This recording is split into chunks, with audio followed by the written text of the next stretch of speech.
दोस्तों जय माता दी। मंगल महाराज की वृश्चिक राशि और जुलाई 2026 कैसा रहेगा, कैसे इसे और अच्छा करें, ये सब जानकारी हम 3 स्तर पर लेकर आए हैं। पहला, माह का संक्षिप्त फल। दूसरा, ग्रह गोचरी व्यवस्था और पंच तत्व सिद्धांत। और तीसरा, नक्षत्रों संबंधित उपाय। तो कार्यस्थल पर आपकी मेहनत की सराहना होने वाली है। इस माह नई जिम्मेदारियां भी मिलेंगी और नए अवसर भी प्राप्त होंगे।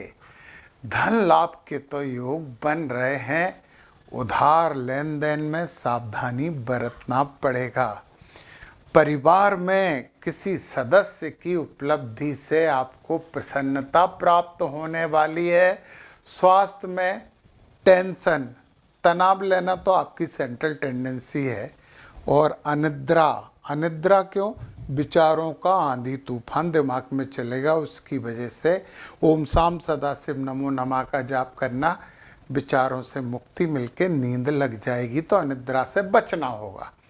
विद्यार्थियों के लिए ये महीना गंभीर अध्ययन और प्रतिस्पर्धा में सफलता के संकेत दे रहा है। चलिए ग्रह गोचर और पंच तत्व की बात करें और फिर हम यहाँ पे अष्टम से ही शुरू कर लेते हैं। सूर्य महाराज अष्टम में अग्नि तत्व है, ये पीड़ा का भाव है, परंतु ये दीर्घायु का भाव भी है। ये उस संपत्ति का भाव भी है जो आपने नई कमाई, यानी विरासत का भाव भी है।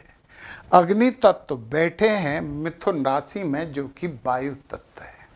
वायु तत्व विचारों में परिवर्तन देता है और अग्नि तत्व, सूर्य का अग्नि तत्व नेम और फेम के लिए काम करता है, लीडरशिप के लिए काम करता है।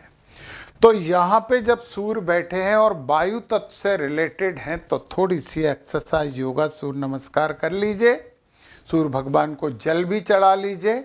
ब्लड प्रेशर वगैरह समस्या से बचोगे, तनाव से बच जाओगे। परंतु अच्छी बात यह है कि सूर्य धन भाव को चमका रहे हैं, साध्वी दृष्टि से चमकाते हैं, परिवार भाव को चमका रहे हैं।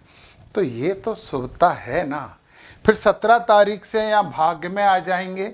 बुध शुक्र तो यहाँ से चले जाएंगे, परंतु गुरु यहाँ रहेंगे। भाग्य में गुरु होना, ये तो आपके लिए इस माह की क्या, लंबे समय तक के लिए बहुत बड़ी खुशखबरी है। यहाँ के गुरु पावरफुल तो बनाते हैं, नाम और सम्मान तो दिलवाते हैं। फिर उनके साथ सूर्य आ गए, दोनों काय में बैठ गए, कर्क में। कर्क है जल तत्व की राशि, संवेदनशीलता ज्यादा रहेगी, ज्ञान का प्रभाव रहेगा, नेम और फेम के लिए काम करोगे। परंतु कुल मिला के गुरु सूर्य महाराज को यहाँ संभाल लेंगे। पिता और गुरुओं का सम्मान कर लेना, सब कुछ अच्छा हो जाएगा। गुरु की बात अभी अपन बाद में करेंगे, बुध की बात कर लेते हैं। बुध यहाँ बकरी बैठे हैं, तो बकरी बैठे हैं ठीक है, परंतु बुध 7 तारीख से 8वें घर में आ जाएंगे। थोड़ी सी समस्या बुध देते हैं और बकरी हैं तो थोड़ी ज़्यादा देते हैं। और सूर्य के साथ जब तक रहेंगे जब तक वो क्रूर ग्रह हैं, परंतु 17 तारीख से वो शुभ ग्रह हो जाएंगे, समस्याएं खत्म हो जाएंगी, तनाव कम हो जाएगा, ये मान लें। चलिए फिर हम शुक्र की बात करें तो शुक्र भाग्य भाव में ये प्रेम प्यार के संबंध बनाने की कोशिश करते हैं, परंतु टेंशन इसलिए नहीं है कि गुरु का ज्ञान साथ है।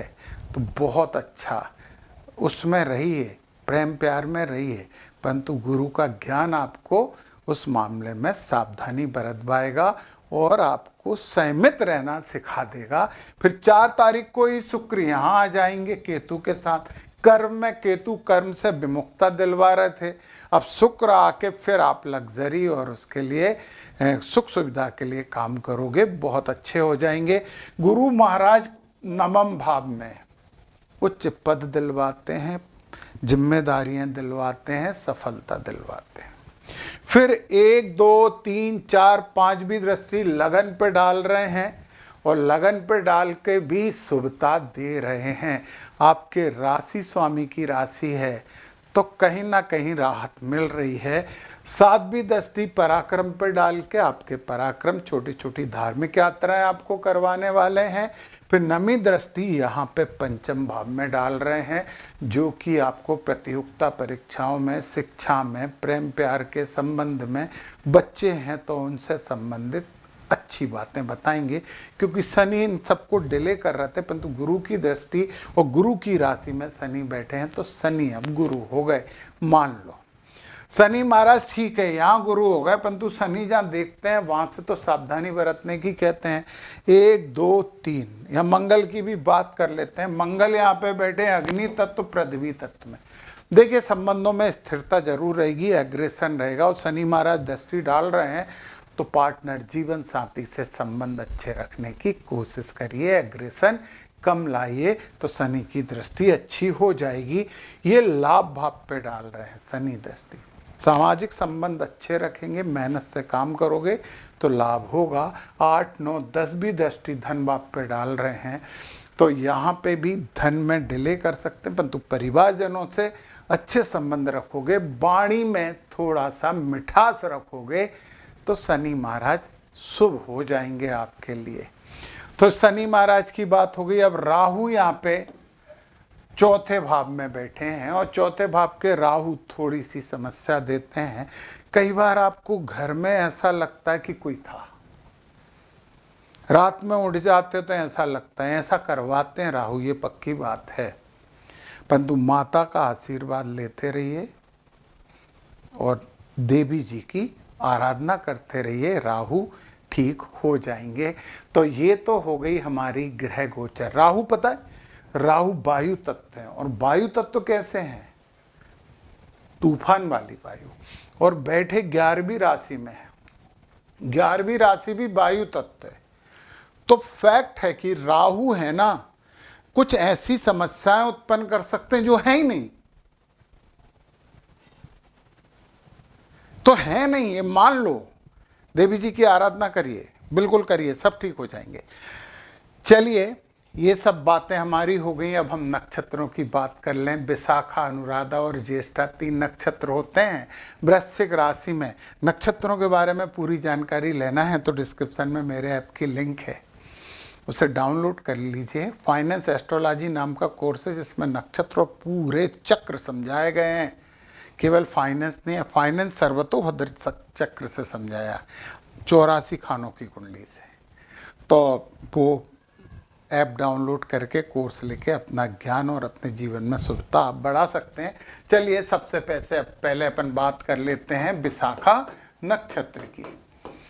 तो विशाखा नक्षत्र, क्योंकि नक्षत्र शुभ है हमारे लिए, तो उस नक्षत्र में बैठा हुआ ग्रह कहीं पे भी हो शुभ फल ही देगा। तो विशाखा नक्षत्र में आर्द्रा, पुनर्वसु और पुष्य, सूर्य के तीनों नक्षत्र शुभ है, मतलब सूर्य पूरे माह आपको शुभ बने हुए हैं। मंगल यहाँ शुभ है, यहाँ शुभ है, रोहिणी में बद हो गए। तो रोहिणी नक्षत्र के लिए ओम प्रजापति ए नमः का जाप करिए 4 से 24 तक। गुरु पुख नक्षत्र में बैठे हैं, धन दे रहे हैं, आपका ज्ञान धन देगा। शनि विपत नक्षत्र में है, रेवती विपत है, तो आपको करना पड़ेगा ओम पूखणे नमः, इस मंत्र का जाप आपको करना पड़ेगा शनि को लिए। राहु सद्दिशा में है, केतु मैंने लिखा नहीं तो लिख देता हूँ, मघा में है। तो राहु सद्दिशा नक्षत्र में है, और सद्दिशा नक्षत्र आपके लिए अति मित्र है, तो राहु पूरे समय आपके साथ खड़े हैं, और केतु भी आपको हील कर रहे हैं, धार्मिकता दे रहे हैं। दिशा निर्धारित कर लेना गुरुओं के आशीर्वाद से। तो ये है विशाखा नक्षत्र की बात। अब हम बात कर लेते हैं अनुराधा नक्षत्र की। चलिए, अनुराधा नक्षत्र के लिए क्या कह रहे हैं ग्रह गोचर नक्षत्रों के आधार पे। सूर्य महाराज शुभ हैं, तीनों नक्षत्र आपके लिए शुभ हैं, तो सूर्य तो शुभ फल दे रहे हैं, जबकि सूर्य अष्टम में बैठे हैं परंतु शुभ फल दे रहे हैं। मंगल में कृतिका आपका होगा प्रत्यारी और मृगशिरा हो गया बद। मंगल में 4 तक आपको जाप करना है ओम आग्नेय नमः, और 24 के बाद जाप करना है ओम सोमाय नमः। मृगशिरा नक्षत्र के देवता होते हैं चंद्रमा, इसलिए आपको चंद्रमा को मनाना पड़ेगा। गुरु पुख नक्षत्र में है, ये आपका जन्म नक्षत्र है। और इसके बाद शनि रेवती में है, ये संपत नक्षत्र है।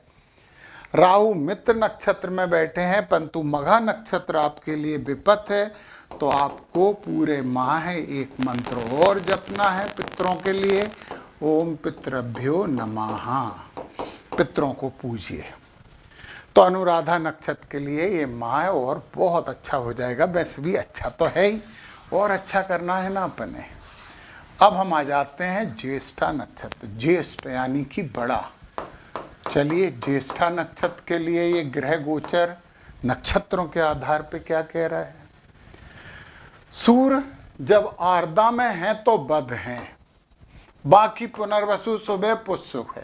तो आर्द्रा के लिए आपको जाप करना है ओम रुद्राय नमः 6 तारीख तक, बस। ठीक। और फिर अब हम मंगल की बात करें तो मंगल में रोहिणी प्रत्यरी हैं। तो रोहिणी में 4 से 24 आपको जाप करना है ओम प्रजापते नमः। गुरु महाराज पुख नक्षत्र में है, अति मित्र नक्षत्र है, ये बहुत बड़ा आशीर्वाद है इस महीने आपको। शनि रेवती नक्षत्र में जन्म नक्षत्र है, परंतु राहु सतविषा में, सतविषा आपके लिए वध नक्षत्र है। तो आपको राहु को ठीक करने के लिए ओम वरुणाय नमः पूरे माह जपना चाहिए। मघा नक्षत्र आपके लिए शुभ है, संपत नक्षत्र है। आपकी आध्यात्मिकता आपको ज्ञान देने वाली है, धन देने वाली है। तो बहुत अच्छा माह है, इसके लिए आपको बधाई है। तो ये थोड़े से उपाय अलग अलग नक्षत्र वाले लोग कर लें तो ये माह बहुत अच्छा हो जाएगा। जय माता दी।